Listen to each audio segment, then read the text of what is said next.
Welcome to the Beverly Hills Plastic Surgery Podcast. I'm Dr. Jay Calvert, and I am coming to you today with my amazing co-host, of course, Dr. Millicent Ravello. Millicent, how are you doing? I'm doing amazing. Bonjour. Bonjour. Bonjour. To you. We are in Paris. We are in Paris doing a live podcast of the Beverly Hills Plastic Surgery Podcast at this amazing meeting called IMCAS. We are at IMCAS 2022, Paris, France, after COVID. Yes. What could be better?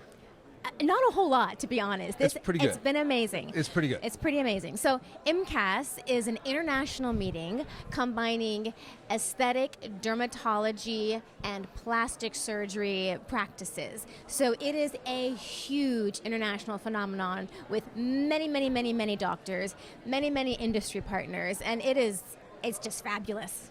I mean, there's no other word for it. No, I know, and you're totally, I knew you were going to love this, by the way. I'm loving it, yes. Yeah, I knew you would. So the truth is that because of the combined specialty approach with plastic surgery, dermatology, facial plastics, it just makes this meeting robust, exciting, innovative, and really it's where all the cutting edge stuff is coming from.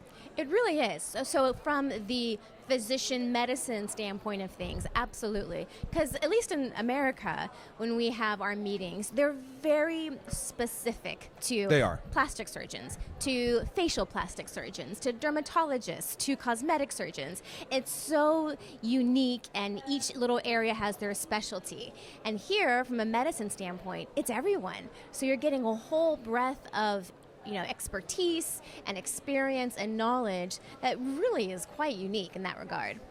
It is. I mean, and it's in Europe, so there's a whole different vibe to it. The willingness of people to try new things, yes, to get out and really be sort of facing forward the technology of the future. It's all here. It's all here. And that goes to show with all of the industry partners that we have here. So these are the device reps. It's the new injectables. It's the new fillers. It's the new lasers. It's the new everything. The cosmeceuticals, by the way, here are bananas. Oh my gosh, the skincare, everything about it is just cutting edge, new technology, new information that, I mean, let's just face it, we don't have in the States. We just don't have it. We don't. For many reasons, I mean, that can be a whole separate podcast related to our FDA, approval process and the whole thing. But that being said, there's good and bad to everything. There's good and bad to everything. The stuff that is out here is definitely new and cutting edge. And it kind of makes me a little sad walking around looking at everything. So I'm like, that's really cool. And I won't be able to ever use it. That's awesome and too bad for us. That sucks. So we had a couple of sessions so far, and yes, there's more to come. Yes. But I thought the mid-face section that we did where talked about the operation that both you and I do. Of course, it was, something that we've talked about before on the podcast. Right. Well, yes. I'll reference my own personal podcast about having a mid-facelift. So yes, we talked about that was the topic of yesterday. So you gave some lectures on that. And then we had a unique experience. We went out to the cadaver lab at the School of Surgery here in France. Yeah, it was pretty cool. The school was really great. They wheeled out some cadavers for us. The medical students had been working on them and doing some dissections as well. And so we were able to really open up the face and show the anatomy of all these things that we talk about and that are so critical to surgery. And then the really cool thing, so going back to how this is a combined medical program here, is that the surgeons were there doing the anatomy. So we were doing the dissections and showing all of the actual anatomy. And then we had partners on the opposite side of the city doing live injections of fillers in those areas. So they were showing the participants, where the vessels are, where the nerves are on our dissections, and then the injectors were saying, well, now that we know this is how we're going to stay away from these critical areas, and this is what the anatomy means to us when we're doing the injections. So it's a really cool dynamic, again, blending surgery with the medical specialties. Yeah, I thought it was great. I mean, we got to, the nose and the mid-face, to sort of kind of my that's kind of my spot. That's your area. That's my area right through here. But the nasal anatomy and looking at the vascular anatomy of the nose was really interesting. I think even from my standpoint, for us to be able to go and do a dissection is always cool. Oh, it was typical. I learned so much. It's true. It's like we get to learn. You get to learn and all we're these teaching. things. And we're it's teaching. like, oh, yeah. check out what we saw, and you could really see that. And safety in the in injectables. I think it's crucial. So critical. And we've talked about this before with fillers. How they're usually well tolerated, but when things go wrong, they can go horribly wrong.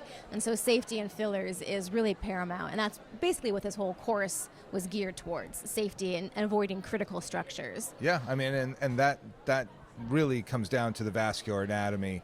Right. But it also, there's also nervous structures. Sure. We showed the inferior orbital foramen. We showed how the angular artery goes right up the sidewall of the nose and right into the orbit. eye, right back through optical nerve. Yeah, but then we also saw the fat pads. So this goes back to how you volume rejuvenate a face. Like, where do you put volume to make it actually work in the face and not just putting it haphazardly? So there was a lot to take home from that.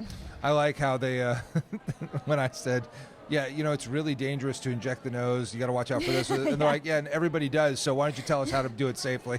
Like, that's nice that you think it's dangerous. Yeah. But we in don't reality, care. We do it all the time. And so how do we do it and be safe? Right. Just tell us what you're here to say. Yeah, I mean, it's true. I mean, we all do inject the nose. Yeah. I did like that the take-home message for safety was, if the nose has been operated, you don't want to inject it. They were very clear about that, which I appreciate. Yeah, and that's good. You send them back to their surgeon, let them deal with that if it needs to be injected. And they're very brave. There are lots of people are out there injecting noses, even though it can have a high risk profile. But they were very clear. If it's been operated, don't touch it. Yeah, and injecting if you inject an operated nose, you are really taking a huge risk, because you don't know where the vessels really are after that scar process. All been taken apart. Everything's been taken apart. It's been put back together some other way. And so I think that message was loud really and clear. Yep. And I think very, very positive that that's the answer. I agree. And then today we have some rhinoplasty sessions. So after we finish this podcast, we're going to head over to the amphitheaters and do our presentations. Yeah, and we have you're giving 2 lectures. I am. So you are the chair of the rhinoplasty session, so you have to go easy on me and ask me easy questions, please. I'm giving a talk on rib harvest for rhinoplasty, and then another one on dorsal augmentation after removal of an infected implant. Yeah, and those are good topics, and it's something that we see a lot of at Roxbury Clinic and Surgery Center, but it's not something that the general populace of surgeons see. They just don't. So they're really specialty talks, which I think is cool. Yeah, that's really, really exciting. And then tonight we have a fabulous gala to go to, which I've heard so much about so far, which I'm really looking forward to it.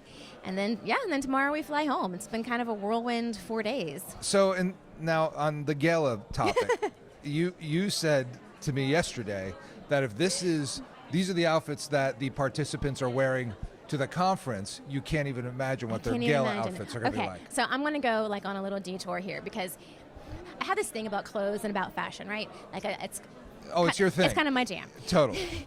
And I am used to being usually one of the more overdressed people in a room or at a conference. And here I'm like, wow, I need to up my game. So this is my take home. So there are 2 things that I noticed here. Number one, the difference between the medical professionals and the industry people. There is none here. In America, usually when you go to a meeting, you can tell who the doctors are because they're wearing their boring suits, and you can tell who the industry people are because they look amazing, and they're high heels and they're full makeup, and they look great. Here, you can't tell. Everyone just looks fabulous across the board. I mean, the fashion game is ridiculous. Oh, yeah. It's very different than the U.S. And no one is here in a boring suit. Everyone is looking just on point.